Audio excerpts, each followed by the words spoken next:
الحمد لله الذي جعل الشمس والقمر بحسبان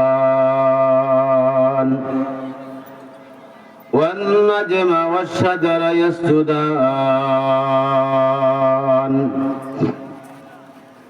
وفضل زمانا على زمان كما فضل مكانا على مكان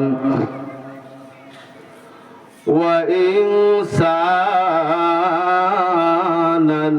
على إنسان ونشهد أن لا إله إلا الله وحده لا شريك له ونشهد أن سيدنا وسندنا وحبيبنا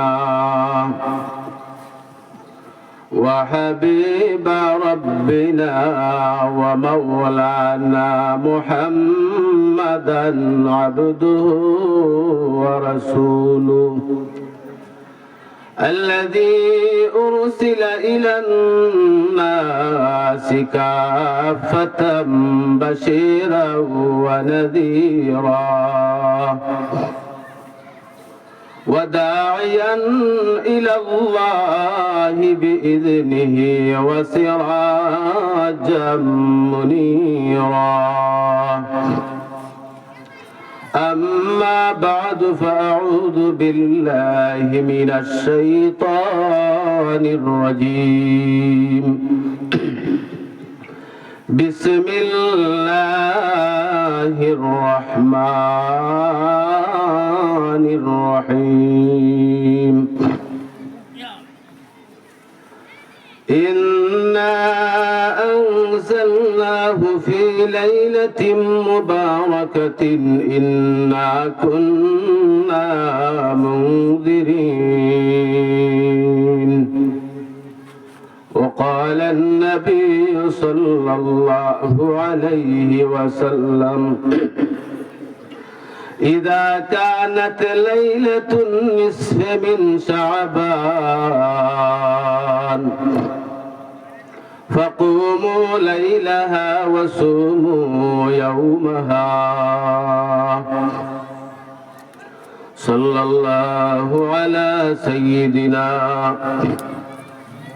ومولانا محمد وعلى آله وأصحابه وسلم سبحانك لا علم لنا إلا ما علمتنا إنك أنت العليم الحكيم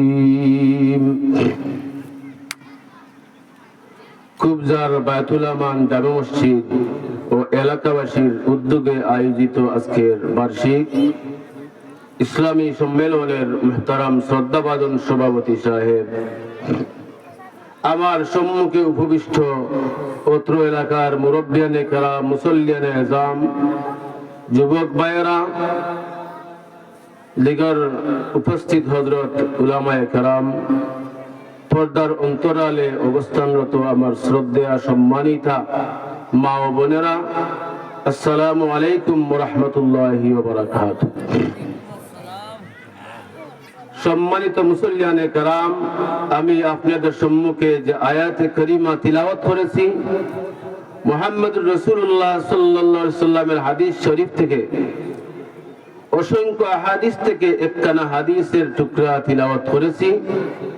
এই কোরআন মাজিদের আয়াত এবং হাদিস শরীফকে সামনে রেখে কিছু কথা বলার চেষ্টা করব। আল্লাহ তাআলা তৌফিক দেনওয়ালা। আল্লাহ তাআলা আমাদের প্রত্যেককে যেন যা বলবো, যা শুনবো, এগুলোর উপরে আমল করার তৌফিক দান করেন। মুহতারাম হাজিরিন, আল্লাহ রাব্বুল আলামিন কোরআনে হাকীমের মধ্যে ফরমায়, إنا أنزلناه في ليلة مباركة إنا كنا منذرين যে নিশ্চয় আমি এই কোরআন মাজিদকে মুবারক রজনীতে নাজিল করেছি। আল্লাহ তাআলা এই আয়াতের ভিতরে ফরমায় যে আমি কোরআন মাজিদকে মুবারক রজনীতে নাজিল করেছি, দুনিয়া জমিনও পাঠিয়েছি। মুফাসসিরিনে কেরাম এই আয়াতের ব্যাখ্যা লেখেন, অধিকাংশ মুফাসসিরিনে কেরামের মতে যে আল্লাহ তাআলা কোরআন মাজিদ নাজিল করছেন রমজানুল মুবারকে। রমজানুল মুবারকের মধ্যে আল্লাহ তাআলা কোরআন মাজিদ নাজিল করছেন, এই কথাটাও সঠিক, আমরা সবাই জানি। কিছু কিছু মুফাসসিরিনে কেরাম, তার মধ্যে উল্লেখযোগ্য একজন মুফাসসির হযরত আব্দুল্লাহ ইবনে আব্বাস রাদিয়াল্লাহু তাআলা আনহুর ছাত্র হযরত ইকরামা রাহমাতুল্লাহি আলাইহি, তিনি বলেন যে কোরআন মাজিদ আল্লাহ তাআলা নাজিল করছেন শবে বরাতের রজনীতে। লক্ষ্য রাখবা কথা, মুফাসসির কোরআন মাজিদের বিখ্যাত মুফাসসির হযরত ইকরামা রাহমাতুল্লাহি আলাইহি, যিনি সাহাবায়ে কেরামদেরকে দেখছেন, যার উস্তাদ একজনের নাম ছিল হযরত আব্দুল্লাহ ইবনে আব্বাস রাদিয়াল্লাহু তাআলা আনহু, তিনি বলেন যে আল্লাহ তাআলা কোরআন মাজিদ শবে বরাতের রাত্রিতে নাজিল করেছেন, সে কথাটাও যেভাবে সঠিক, আল্লাহ তাআলা শবে কদরে রমজানুল মুবারকে কোরআন মাজিদ নাজিল করেছেন, এই কথাটাও সঠিক। দুই কথা কিভাবে সঠিক? আল্লামা ইকরামা রাহমাতুল্লাহি আলাইহি তার সমাধান এইভাবে দেন যে শবে বরাত কিন্তু শবে কদরের আগে আসে। এই যে মাস শবে বরাতের মাস শাবান মাস, শাবান মাস কিন্তু রমজান মাসের আগে আসে। এই রজনীতে রব্বুল আলামিন কোরআন মাজিদ নাজিল করবেন এই সামনের মাসে, রমজান মাসে। লক্ষ্য করবা কথাটা, যে আল্লাহ তাআলা কোরআন মাজিদ এই বছর রমজান মাসে নাজিল করবেন, এই সিদ্ধান্তটা রব্বুল আলামিন শবে বরাতের রাত্রিতে করিয়া নিয়ে আনিছেন। যে আল্লাহ তাআলা কোন বিষয়ে সিদ্ধান্ত নেওয়া মানে এই কাজটা হইয়া গেছে। এই শাবান মাসের রজনীতে আল্লাহ জানাইছেন যে এই বছরের ভিতরে যত কার্যক্রম হবে এর মধ্যে স্পেশাল একটা কাজের নাম আমি রমজান মাসের শবে কদরের রাত্রিতে কোরআন মাজিদ নাজিল শুরু করব। এই জন্য ইকরামা রাহমাতুল্লাহি আলাইহি বলেন শবে বরাতে নাজিল করতেন কথাটাও সঠিক, শবে কদরে নাজিল করতেন এই কথাটাও সঠিক। যে শবে বরাতের রজনীতে আল্লাহ জানাই দিয়েছেন ফেরেশতা জিবরিল আমিন রে যে আমি আল্লাহ তাআলা এই বছরের রমজান মাসে কোরআন মাজিদ নাজিল করব। তাহলে শবে বরাত অনেক বরকতময় এক রজনী, অনেক বরকতের মাস। মুফাসসিরিনে কেরামের ভাষায় শবে বরাতের ৬০টা নাম, শবে বরাতের ৬০টা নাম। লাইলাতুম মুবারাকা, লাইলাতুল বারা, লাইলাতুস সিক, লাইলাতুন নিসফি মিন শাবান। ৬০টা নাম শবে বরাতের। হাদিস শরীফের মধ্যে আল্লাহ নবী ফরমায় লাইলাতুন নিসফি মিন শাবান, শবে বরাত 14 তারিখ দিবাগত রাত্রিতে, রাত্রিকে বলা হয় শবে বরাত। সব শব্দ ফার্সি, বরাত শব্দ আরবি। এর অর্থ কি? পরিত্রাণের রাত, মুক্তির রাত, কর্তনের রাত, নাজাতের রাত। পরিভাষায় শবে বরাতের অর্থ কি? যে এই রাত্রিতে, এই রজনীতে মহান আল্লাহ বেহিসাব মানুষদেরকে মাফ করিয়া দিয়া থাকেন। তার প্রমাণ নবীজি সাল্লাল্লাহু আলাইহি ওয়াসাল্লাম হযরত আয়েশা সিদ্দিকা রাদিয়াল্লাহু তাআলা আনহার হুজরা শরীফের মধ্যে নবীজি ঘুমো। হঠাৎ আয়েশা সিদ্দিকা রাদিয়াল্লাহু তাআলা আনহার ঘুম ভাঙলো। তাকাইয়া দেখেন আল্লাহর নবী মুহাম্মদ রাসূলুল্লাহ সাল্লাল্লাহু আলাইহি সাল্লাম ফাঁসে ঘুমোছিলেন নবীজি এই জায়গার বিছানায় ঘুমোনায়। নবীজি সাল্লাল্লাহু আলাইহি সাল্লাম তো মুবারক মানুষ, বরকতওয়ালা মানুষ, যার জীবনের আগে পিছের কোনো গুনাহ নাই। লিয়াগফির লাকা আল্লাহু মা তাকাদ্দামা মিন যামবিকা ওয়া মা তাআখার। মহান আল্লাহ দুনিয়ার জমিনে যত মানুষ পাঠাইছেন, আল্লাহর বন্ধুর মতন নিষ্পাপ বানাইয়া আল্লাহ রাব্বুল আলামিন দুনিয়ার জমিনে কোনো মানুষকে পাঠান নাই। আয়েশা সিদ্দিকা রাদিয়াল্লাহু তাআলা আনহা ফরমায়েন, নবীজি সাল্লাল্লাহু আলাইহি ওয়াসাল্লাম আমার ঘরের মধ্যে আমার বিছানায় শায়িত। রাত্রে গভীর রজনীতে আমি আয়েশার ঘুম ভাঙলো। আমি তাকাইয়া দেখি আল্লাহর নবী দুনু জাহানের সরদার আমার হুজরা শরীফের মধ্যে বিছানার মধ্যে নাই। আমি নবীজিকে বিছানায় না পাইয়া খুঁজতে লাগলাম। নবীজিকে খুঁজে খুঁজে আমি হাঁটতে হাঁটতে গিয়া সামনে গিয়া দেখি জান্নাতুল বাকির সামনে নবীজি দাঁড়াইয়া তিলাওয়াত করতে আছেন। তিলাওয়াত করিয়া আল্লাহর নবী হাত উঠাইয়া আল্লাহর দরবারে দোয়া করতেছেন, মাফি চাইতেছেন, উম্মতের জন্য নাজাতের প্রার্থনা করতেছেন।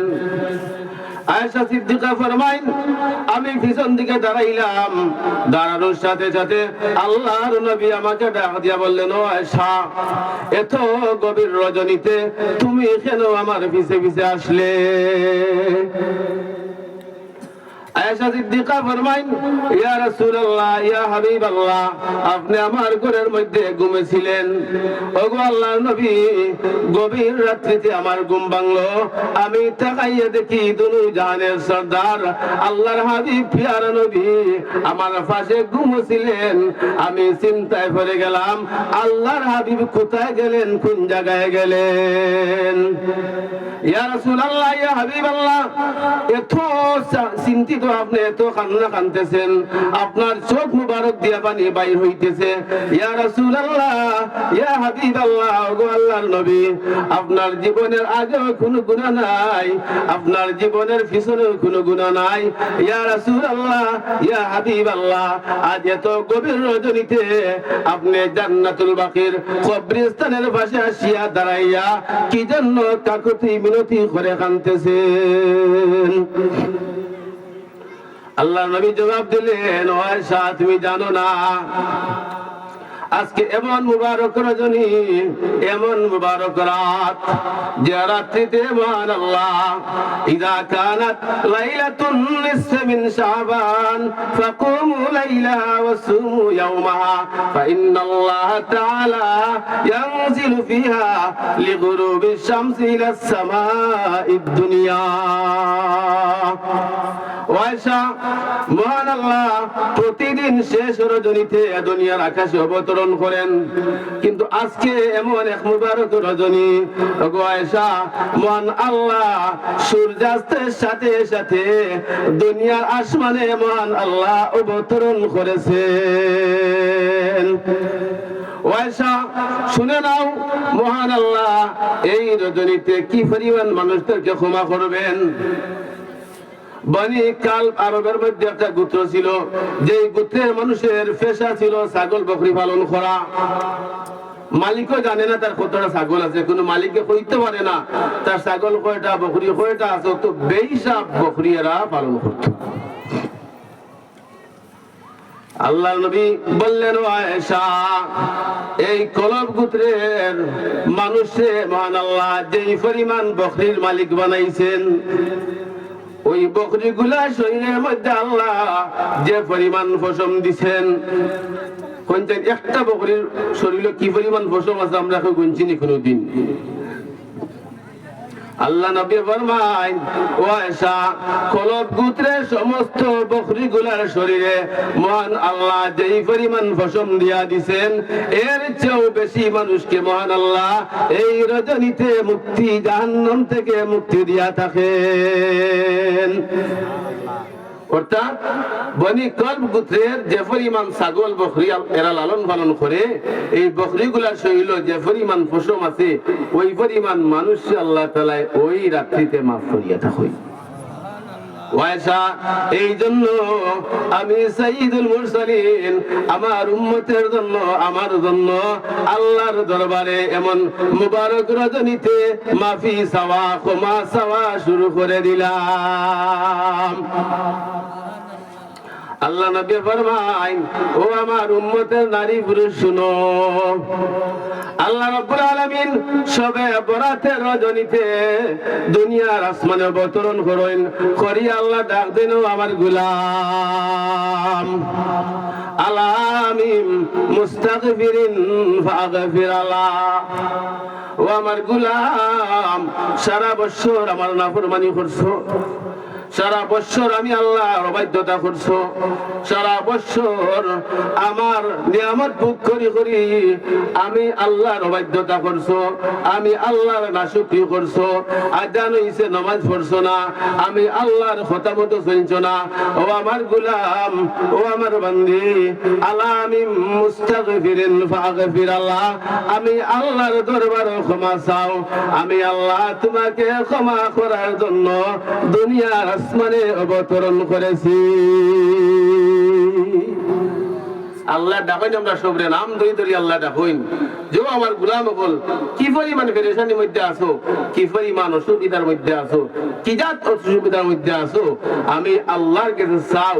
আজকে স্পেশাল ভাবে আমি রাত্রের শুরুতেই দুনিয়ার আসমানে আসলাম তোমাদের ডাকে সাড়া দেওয়ার জন্য। ডাকো আমারে, চাও আমার কাছে, মাফ চাও আমার কাছে, আমার কাছে ক্ষমা চাও। আলামিন মুস্তাগফিরিন ফাগফির আল্লাহ, ও আমার গোলাম তোমার গুনার জন্য আমি আল্লাহর দরবারে মাফ চাও, আমি আল্লাহ মাফ করে দেওয়ার জন্য 24 ঘন্টা প্রস্তুত। আল্লাহ 24 ঘন্টা আমরা মাফ করার লাগিয়া প্রস্তুত। আর বিশেষ করে এই রজনীতে আল্লাহ তাআলা দুনিয়ার আসমানে অবতরণ করেন আমাদেরকে ক্ষমা করার জন্য। এখন এই রজনীতে আমরা গল্প করি কাটাই, কেউ মোকামো দৌড়ি দৌড়ি কাটাই, কেউ বাতি জ্বালাই জ্বালাইয়া কাটাই, কেউ মেহমানদারি করি করি কাটাই। এই রাত্রি এইভাবে কাটানো উচিত নয়। আল্লাহ নবী ফরমাইন ফাকুমু লাইলাহা, রাত্রি বেলা তোমরা কি করো, জাগ্রত থাকো, আমি আল্লাহর ইবাদতের মধ্যে সময় কাটাও, আল্লাহ দরবারে কান্দো।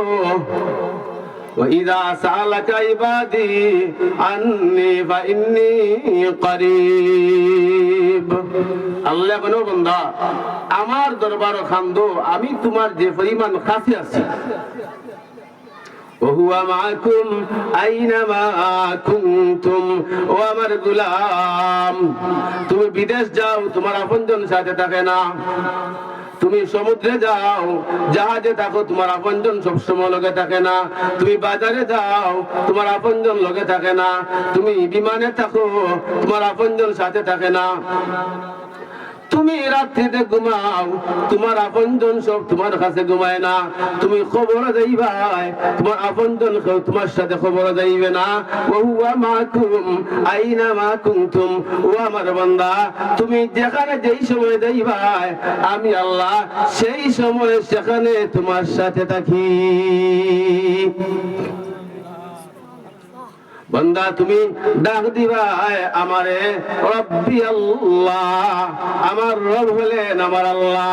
ও আমার গোলাম তুমি ডাকবাই আমারে আল্লাহর ঘোষণা ফাযকুরুনি আযকুরকুম, ও আমার গোলাম তুমি ডাকবাই আমারে সুবহানাল্লাহ সুবহানাল্লাহ, নীরবে বসে বসে মানুষের গীবত না করে, মিথ্যা কথা না বলে, দুনিয়ার কোনো ফায়সা কথা না বলে, নীরবে বসে বসে দোকানে হোক বাজারে হোক রাস্তায় হোক বাড়িতে হোক বান্দা তুমি পড়বাই সুবহানাল্লাহ সুবহানাল্লাহ সুবহানাল্লাহ।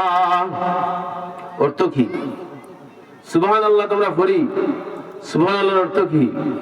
আল্লাহ পবিত্র, আল্লাহ পবিত্র। তুমি সাক্ষী দিলায়, স্বীকার করলায় সুবহানাল্লাহ, আল্লাহ তুমি পবিত্র। মুমিন বান্দা মুমিন বান্দি রুকুতে যায় গিয়া বলে সুবহান রাব্বিয়াল আযীম, সিজদাত গিয়া বলে সুবহান রাব্বিয়াল আলা। আমরা রুকুর তাসবিহ সুবহান রাব্বিয়াল আযীম, সিজদার তাসবিহ সুবহান রাব্বিয়াল আলা, হাঁটতে চলতে সুবহানাল্লাহ সুবহানাল্লাহ সুবহানাল্লাহ। তাসবিহ বলে লাভ কি থা? আশরাফ আলী থানভী রহমাতুল্লাহি আলাইহি লিখেন, ও আল্লাহ, যে আল্লাহর বান্দা যে বান্দি বারবার আল্লাহরে পবিত্র বলিয়া ডাকে সুবহানাল্লাহ সুবহান রাব্বিয়াল আযীম সুবহান রাব্বিয়াল আলা। আশরাফ আলী থানভী রহমাতুল্লাহি আলাইহি ফরমায়, আল্লাহর যে বান্দায় আল্লাহর যে বান্দিয়ে আল্লাহরে বারবার সুবহান হইয়া ডাকবো, আল্লাহ রাব্বুল আলামিন এমন খুশি হই, কেমন খুশি। আল্লাহ ফেরেশতাদেরকে নির্দেশ করেন, আমার ফেরেশতারা তোমরা তাকাও, আমার এই গোলাম আমি আল্লাহরে পবিত্র না বললেও আমি আল্লাহ পবিত্র। ও আমার ফেরেশতারা, আমার বান্দা আমার বান্দি বারবার আমি আল্লাহরে পবিত্র বলিয়া ডাকার কারণে আমি মহান আল্লাহ আমার বান্দার গুনাহ থেকে পবিত্র বানাইয়া দিলাম। সুবহানাল্লাহ। তাসবিহ ফায়দা বুঝছেননি? যত বেশি জিকির হইব তত বেশি ভিতর থেকে ময়লা আবর্জনা বাহির হইব। আমরা আল্লাহ তাআলা যে একটা অঙ্গ শৈল্য দিছই, যে কলব দিছই, আমরা কলবটারে আমরা গুনাহ করতে করতে রোগাক্রান্ত বানাই দিছি, বেমারি কলব বানাই দিছি। আর বেমারি যে সময় কলব হয়ে যায় তখন নামাজ ভালো লাগে না, জিকির ভালো লাগে না, তিলাওয়াত ভালো লাগে না, ভালো কোনো কাজ ভালো লাগে না। এটা কলব যে বেমার হয়ে গেছে, বেমারি কলবের আলামত। আর কলব যখন সুস্থ হয়ে যায়, কলব যখন মুমিনের সুস্থ হয়ে যায়, সুস্থ থাকে, তখন সুবহানাল্লাহ তো মজা পাইব, আলহামদুলিল্লাহ তো মজা পাইব, আল্লাহু আকবার মজা পাইব। এই জন্য আল্লাহ নবী ফরমাইন, আল্লাহ তাআলা আল্লাহর বান্দারে এমন একটা শরীরের মধ্যে মূল্যবান অঙ্গ দিছেন, যে অঙ্গের নাম কলব। এই অঙ্গ যতক্ষণ সুস্থ থাকতো না, যখন বেমার হয়ে যাবে সারাটা বডি বেমার হয়ে যায়। আর এই অঙ্গটা যখন সুস্থ থাকবো সারা শরীর তখন সুস্থ থাকবে। আর এই অঙ্গটারে সুস্থ রাখতে গেলে আলা বিযিকিরিল্লাহি তাতমাইন্নুল কুলুব, এই অঙ্গটারে সুস্থ রাখতে গেলে, রোগ মুক্ত রাখতে গেলে আল্লাহর জিকিরের দরকার। এই জন্য সামনে যে শবে বরাত আসতেছে, এখন যে শবে বরাতের মাস, আল্লাহ নবী ফরমায় এই শাবান মাস আমার মাস, রমজান মাস আল্লাহ তাআলার মাস। অর্থাৎ শাবান মাস আইলে নবীজি রমজান মাস ছাড়া এত বেশি রোজা রাখতেন না যে পরিমাণ রোজা শাবান মাস রাখতেন। আমরা নামাজই পড়ি না। শবে বরাত শব্দের অর্থ তো কইলাম যে পরিত্রাণের রাত, মুক্তির রাত। এই রাত্রিতে আল্লাহ তাআলা অসংখ্য মানুষকে জাহান্নাম থেকে মুক্তি দেন, অসংখ্য মানুষের গুনাহ আল্লাহ তাআলা এই রজনীতে মাফ করিয়া দিয়া থাকেন। এই জন্য এই রাত্রিতে আমরা বেশি বেশি করে নফল ইবাদত করব। এর মধ্যে আমি যে ইবাদতের কথা উল্লেখ করলাম, নবীজির হাদিসের মধ্যে এক অংশ পাইলাম যে নবীজি জিয়ারত করছেন। সারা এলাকায় মাইকো ডাক্তারি শুননি, নবীজি একা একা গেছেন গিয়া। আপনিও একা একা যদি যান আর আপনার দেখা দেখি গিয়া যদি সারা এলাকার মানুষ জমা হয়ে যান, কোনো আপত্তি নেই। তাহলে বুঝলাম যে জিয়ারত দিতাম এই রজনীতে আল্লাহ তাআলা দরবারে মুর্দাফুল লাগিয়া ক্ষমা চাইতাম, মাফ চাইতাম, নিজের লাগিও চাইতাম, আত্মীয় স্বজনের লাগিও চাইতাম। কারণ কি, আমাদের আত্মীয় স্বজন কোন অবস্থায় আছেন আমরা কেউ তো জানি না।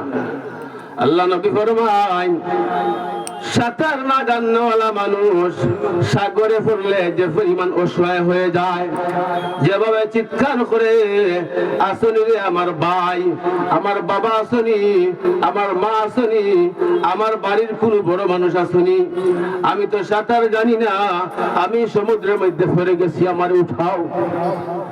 আল্লাহ নবী ফরমাইন, ও আমার উম্মতের পুরুষ নারী শুনো, সাঁতার না জাননেওয়ালা মানুষ যেভাবে পানিতে পড়লে, সাগরে পড়লে চিৎকার করে, এরকম ভাবে প্রত্যেকটা কবরবাসী কবর থেকে চিৎকার করে ডাকতে আছে, ও আমার ছেলে, আমার মেয়ে, আমার ভাই, আমি তো দুনিয়ার জমিনে তোমাদেরকে রাখি আসছিলাম, তোমরা তো দুনিয়ার জমিনে আসো, আমার জন্য আল্লাহর দরবারে মাফ চাও, আমার জন্য ক্ষমা চাও। ওরে আল্লাহর বান্দা, রে বাবা, যখন আপনি বা আমি আমরা আপন জনের লাগে হাত উঠাইয়া মন আল্লাহর দরবারে ক্ষমা চাইব, সঙ্গে সঙ্গে মহান আল্লাহ তাদের কবরের মধ্যে আমাদের দোয়াটা নিয়ে পৌঁছাইয়া দিয়া দেন। এই জন্য আমাদেরকে আমাদের বাবা মা, দাদা দাদি, নানা নানি, আত্মীয় স্বজন, আপনজন এই জন্য রাখিয়া গেছেন যে তার সম্পদ ভোগ করমু, ঘুমাইমু, আর খাইমু, পেশাব করে পানি করে চললাম না, নামাজ পড়লাম না, রোজা রাখলাম না, তার ভিতরে উপরে গান বাজাইমু, টিভি টেলিভিশন লাগাইয়া দেখমু, এগুলার জন্য আমরা রে সম্পদ রে এবং আমাদেরকে রাখিয়া গেছেন না। আমাদেরকে রাখিয়া গেছেন যে আমার বাড়ির দুমারায়, কিন্তু আমার একবার তা স্মরণ করতে হয় না। আপনি আমি কি একবার ভাবছি আজকে আমি যে বাড়িতে আছি, আজ থেকে 200 বছর পরে আমার এই বাড়ির মধ্যে আমি ছিলাম বলিয়া কোন পরিস্থিতি থাকবনি, তো একবার কুস্থ নয়। সর্বোচ্চ যতটুকু আমার ছেলে যতদিন থাকবে, মেয়ে যতদিন থাকবে, বেশ আমার নাতি যতদিন, নাতিন যতদিন থাকবে, ততদিন আমার স্মরণ করবে, এরপরেও আমার সিরিয়াল শেষ। তাইলে আমার খাম, আমার জমিন, আমার বাড়ি, আমার গাড়ি, আমার সম্পদ আমি যে বানাইলাম, খার জন্য বানাইলাম, খার জন্য রাখা গেলাম, আর দুনিয়ার সম্পদে সুন্দর করিয়া গেলাম, দুনিয়ার জীবনে সুন্দর করিয়া গেলাম, দুনিয়ার বাড়িঘরটা সুন্দর করিয়া গেলাম, দুনিয়ার সংসারটা সুন্দর করিয়া গেলাম, আর আমার পরকালের সংসার, পরকালের জীবন, পরকালের বাড়ি, এই বাড়ির তো খবর আমি করলাম না। অথচ জরুরি আমার পরকালের বাড়ি সুন্দর করা। পরকালের বাড়ি সাধারণ বাড়ি নয়। আমরা তো মনে করি কোন মানুষকে যখন খবর রাখি যে রাখিয়া গেছি শেষ, খবর হারে কোন জায়গায় রাখলাম। মানুষ যখন মারা যায়, তাফসীরে জালালাইন আল্লামা সৈয়দ রহমাতুল্লাহ আলাইহি উল্লেখ করেন, মৃত ব্যক্তি যখন তার রূহটা বাহিরে যায় ভিতর থেকে, তখন আমরা এই মানুষের গরু রাখিনি, তাড়াহুড়া করি কিভাবে গোসল দিতাম, কিভাবে তারে দাফন করতাম, কিভাবে বাড়ির ঝামেলা শেষ করিয়া মেহমান যারা আইছিল দূর করতাম। এটাই আমরা প্রত্যেকের মাথার চিন্তা রাখি। জালালউদ্দিন সৈয়দ রহমাতুল্লাহ আলাইহি ফরমায়, মানুষ যখন মারা যায়, তার আপনজনরা যখন তারে ঘর থেকে বাহির করে, তখন মুর্দা ডাক দি বলে, ও আমার ছেলে, আমার মেয়ে, ওই ঘরটা কত কষ্ট করি আমি বানাইলাম, কত কষ্ট করিয়া তোরে লালন পালন করলাম, ও আমার ছেলে, ও আমার নাতি, আজকে আমার রূহ বাইর হইতে দেরি হইল, কিন্তু আমার মায়ার ঘরটা কি বাইর করতে দেরি করলে না। গড়তে বাইর করিও তো আমরা অন্য ব্যবহার শুরু করি দেই, আগলা দিয়া, পর্দা দিয়া, শরীরের কাপড় খুলিয়া, গোসল দিয়া, তারপরে আমরা লাশটা কবরের দিকে লিয়া যাই। জালালউদ্দিন সৈয়দ রহমাতুল্লাহ আলাইহি ফরমাইন, মানুষ যখন লাশটা লইয়া যায়, যদি আল্লাহর বান্দা নেককার হইন, তখন লাশ বলতে রাখে, আমারে তাড়াতাড়ি আমার বাড়িতে নিয়ে পৌঁছাও, আমার তোমরা তাড়াতাড়ি নিয়ে আমার বাড়িতে পৌঁছাও, আমার কবরের মধ্যে আমার মহান আল্লাহ জান্নাতি বিছানা বিছাইয়া, জান্নাতি বিছানা আমার জন্য অপেক্ষা করতেছে। আর যদি নেককার নয়, গুনাহগার, তখন আমরা দোয়া করতাম, আল্লাহ তাআলা দরবারে তওবা করি যে আল্লাহ আমরা খেউরিয়া যেন জাহান্নামী বানাইয়া মরণ দেই না। যদি আল্লাহর বান্দা, আল্লাহর বান্দি গুনাহগার তখন তখন কান্দেন আর চিৎকার করেন, আমরা শুনি না, কিন্তু চিৎকার করিয়া বলো, ও আমার কলিজার টুকরা সন্তান, ও আমার আপনজন, আমার ভাই, আমার কোথায় নিয়ে যাইতেছো, আমার এমন এক বাড়ির মধ্যে নিয়ে জড়ায়, যে বাড়ির মধ্যে আলো নাই, যে ঘরের ভিতরে কোনো বাতাসের ব্যবস্থা নাই, যে ঘরের ভিতরে কোনো বিছানা নাই, যেই ঘরের ভিতরে পোকামাকড়ে ভরা, যেই ঘরের ভিতরে সাপ বিচ্ছে ভরা, যেই ঘরের ভিতরে খাদায় ভরা, যেই ঘরের ভিতরে জাহান্নামের শাস্তিতে ভরা। ও আমার ভাই, এত আদর করিয়া তোমরা বড় করলাম, লালন পালন করলাম, আমারে তোমরা কবর রাখতে দেরি, মহান আল্লাহ জাহান্নামের শাস্তি দিতে আমারে দেরি করবেন না। খবর দুই হালত। আমরা তো মুর্দারে হাসি হাসি দাফন করি, 4-5 জনে দাফন করি, বাকিরা বাহিরে বা একটু দূরে থাকি আমরা আলাপ আলোচনা করি, হাসাহাসি করি, বিভিন্ন রকমের ডং তামজার মধ্যে লিপ্ত থাকি। কিন্তু আমরা এই ডং তামজা দেখিয়া মৃত্যু ব্যক্তি আমরা আহ্বান করইন, ওরে আমার ভাই ভাতিজা হল, আমার দাফন লইয়া আইলায়, আমার লাগি ইস্তেগফার করো, আমার লাগি ক্ষমা চাও, তোমরা আমার পাশে আইলায়, আমার জানাজার মধ্যে আইলায়, আমার জিয়ারত আইলায়, আমার দাফন আইলায়, আইয়া তোমরা কি একটু বয় নাই তোমরা অন্তর আমার কই রাখছে যারায়, আমার লাগি মাগফিরাত চাও। এই জন্য আমি যেখানেই সুযোগ হয় বলে থাকি যে কবরস্থান গেলে কমপক্ষে যেন আমরা হাসাহাসি না করি। আল্লাহ নবী সাহাবী হযরত উসমান রাদিয়াল্লাহু তাআলা আনহু, নাম শুনছেননি? আবু বকর, উমর, উসমান, আলী রাদিয়াল্লাহু তাআলা আনহুম, সাইদুন খলিফা, বড় বড় সাইদুন সাহাবী, যিনি খলিফা ছিলেন, নবীজির পরে উম্মতের দায়িত্বশীল ছিলেন।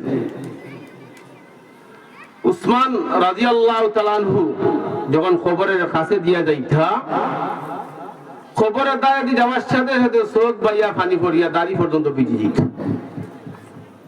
উসমান وأصدقهم حياء عثمان رضي الله تعالى عنه, খুতবা শুনুননি? وأصدقهم حياء عثمان, উসমান রাদিয়াল্লাহু তাআলা আনহু আমাদের মতো মানুষ না, যারা আল্লাহ তাআলা জান্নাতের সার্টিফিকেট দিয়া দিছেন, যাদের ব্যাপারে আল্লাহ তাআলা আয়াত নাযিল করছেন যে আমার সকল সাহাবায়ে কেরাম জান্নাতি, আমি তাদের উপর সন্তুষ্ট। যেই সাহাবায়ে কেরামের প্রশংসা স্বয়ং আল্লাহ করছেন। উসমান রাদিয়াল্লাহু তাআলা আনহু যখন খবরের কাছ দিয়া যাইতেন, এত অধিক পরিমাণে কাঁদতেন। উসমান রাদিয়াল্লাহু তাআলা আনহু চোখ থেকে পানি বাইর হইয়া দাড়ি পর্যন্ত চোখের পানি ভিজিয়া যাইত। সাহাবায়ে কেরাম জিজ্ঞাসা করলেন, ওগো আল্লাহর নবীর সাহাবী উসমান, নবীজি সাল্লাল্লাহু আলাইহি ওয়াসাল্লাম জান্নাতের আলোচনা করেন, জাহান্নামের আলোচনা করেন, কিন্তু তো তোমারে কোনোদিন কাঁদতে দেখি না। ওগো নবীজির সাহাবী উসমান, কিন্তু খবরের কাছ দিয়ে গেলে তুমি এত অধিক পরিমাণে কাঁদো, এর কারণ কি? সাহাবায়ে কেরাম জিজ্ঞাইলা, আপনি তো নবীজির মজলিসে বইন, নবীজি কোরআন হাদিস থেকে আলোচনা করেন, জান্নাতের আলোচনা করেন, জাহান্নামের আলোচনা করেন, কিন্তু কোনোদিন এত বেশি তুমি কান্দো না, যখনই খবরে ফাঁস দিয়ে যাও এত অধিক পরিমাণে কান্দো, এর কারণটা কি? আল্লাহু আকবার।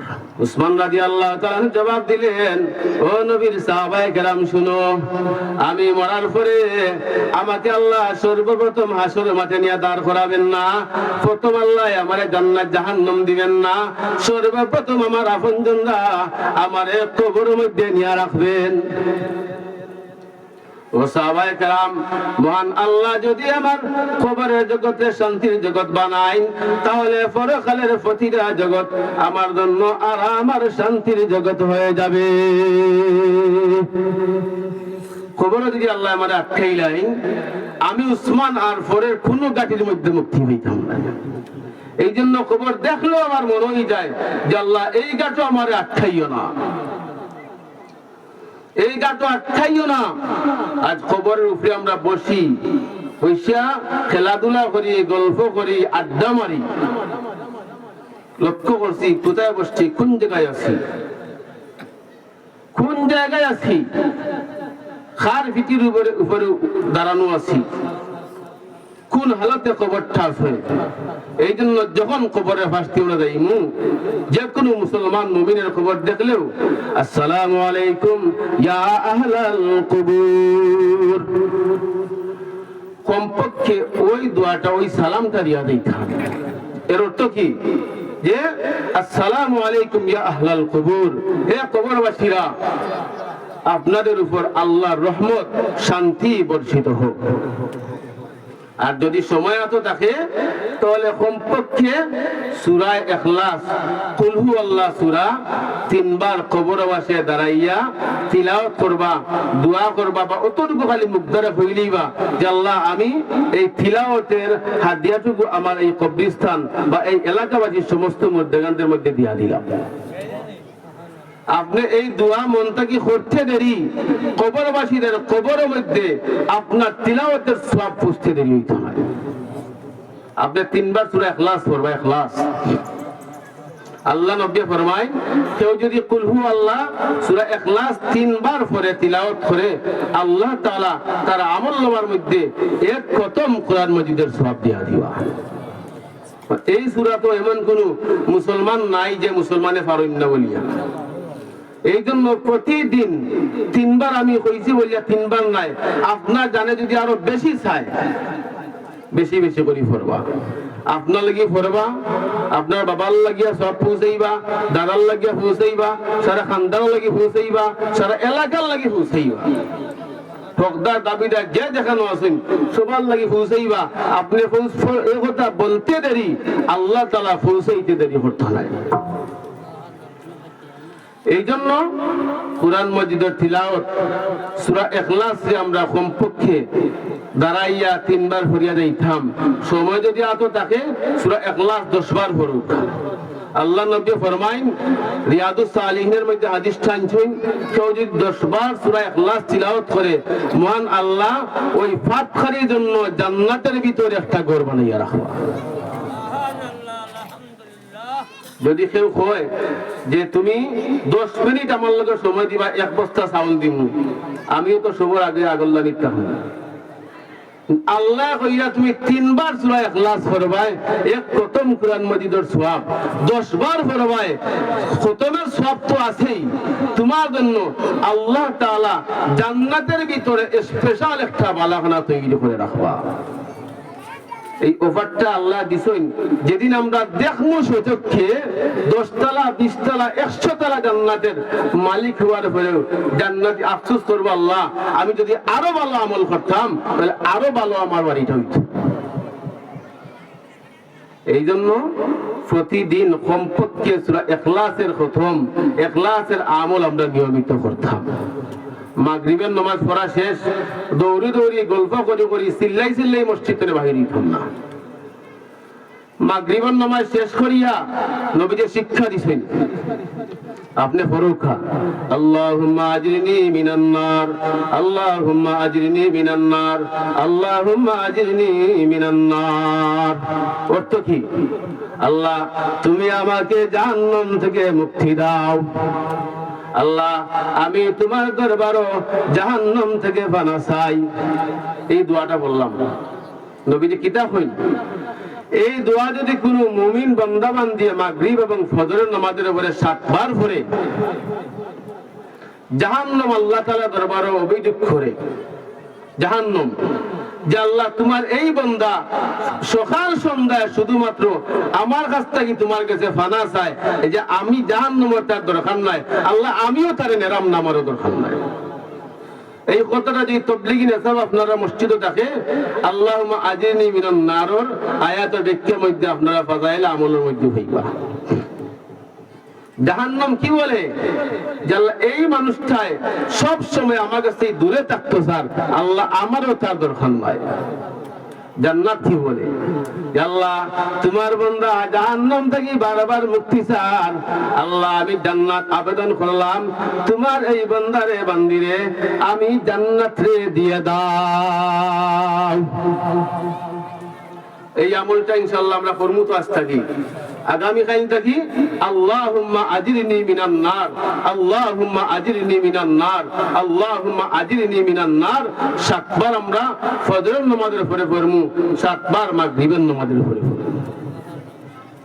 ওই ছোট্ট একটা আমল যদি মনে রাখেন করেন আর আমিও করি, এই আমলটা আপনাদের জন্য আমার জন্য নাজাতের একটা জরিয়া হইতে পারে। এই আমলটা আমরা ইনশাআল্লাহ করব। আর একটা আমল যে আমরা রাত্রে যে সময় ঘুমাইম, রাত্রে ঘুমাইতে সময় আমরা কথা হইয়া ঘুমাইতাম না।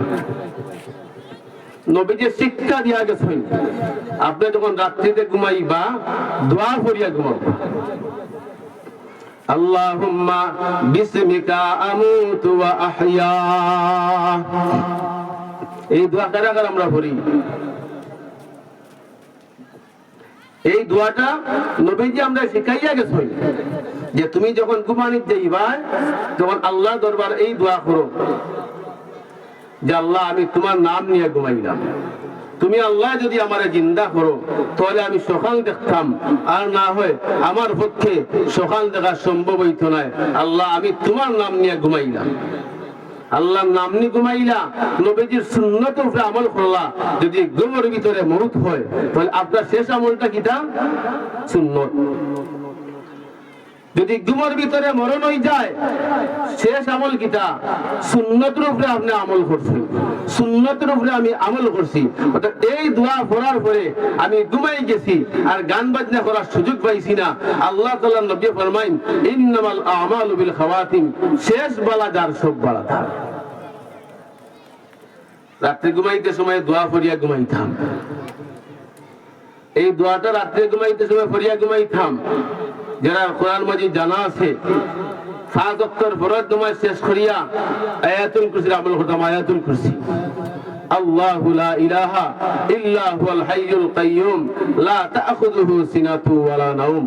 যে আয়াতুল কুরসির আমল যদি করি, আল্লাহ নবী ফরমায় এই আমলটা যারা নিয়মিত করে ওদের মধ্যে, ওই ব্যক্তির মধ্যে আর জান্নাতের মধ্যে শুধুমাত্র মউতটা একটা বাধা, আর কিচ্ছু বাধা নাই।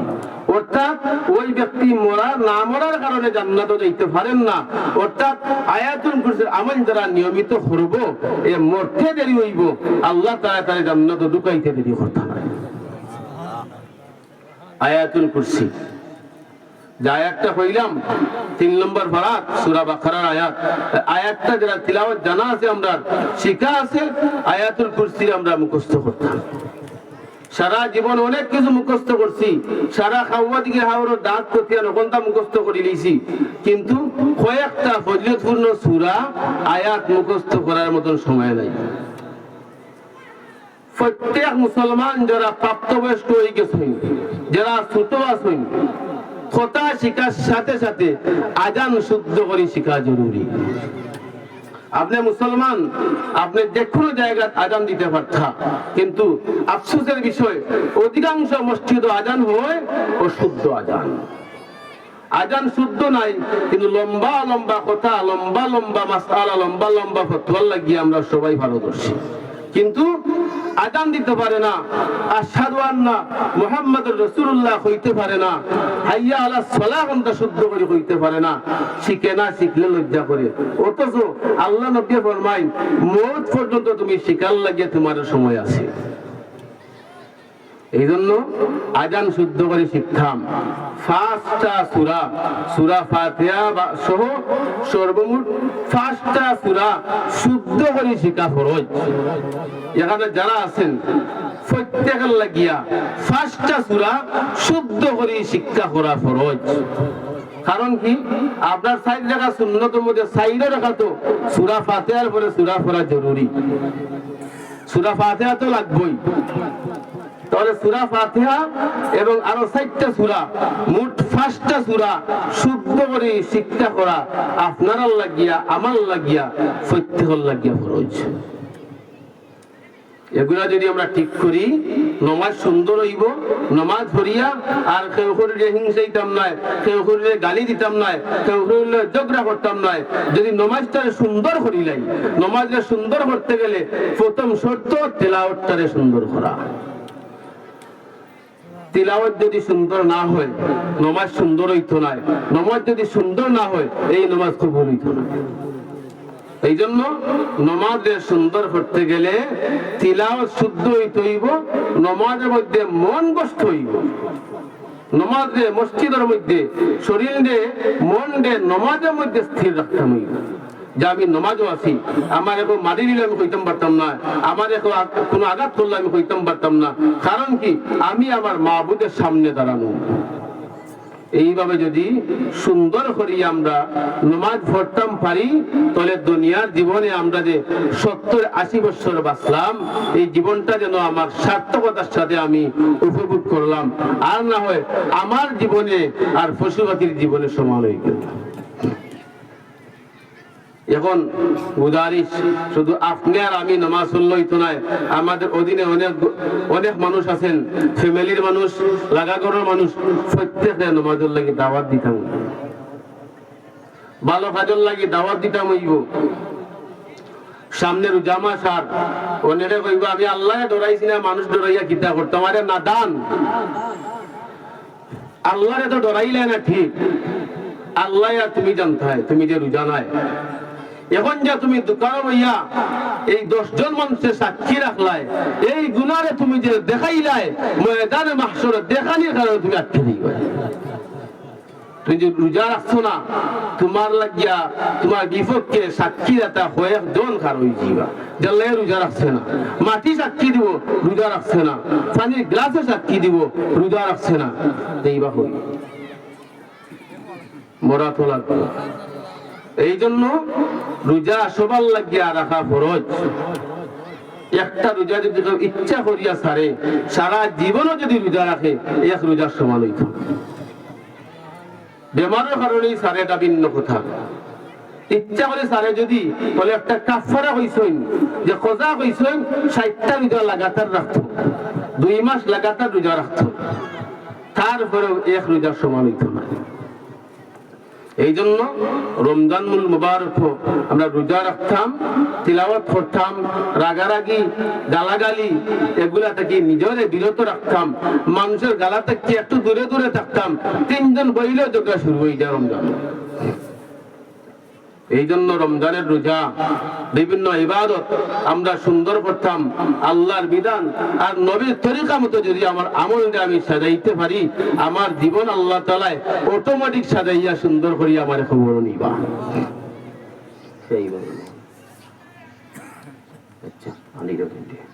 এই জন্য যা আলোচনা আপনারা সামনে করলাম, আমার লাগি আপনারা দোয়া করবা, আমিও আপনার লাগি দোয়া করবো। আল্লাহ তাআলা আমার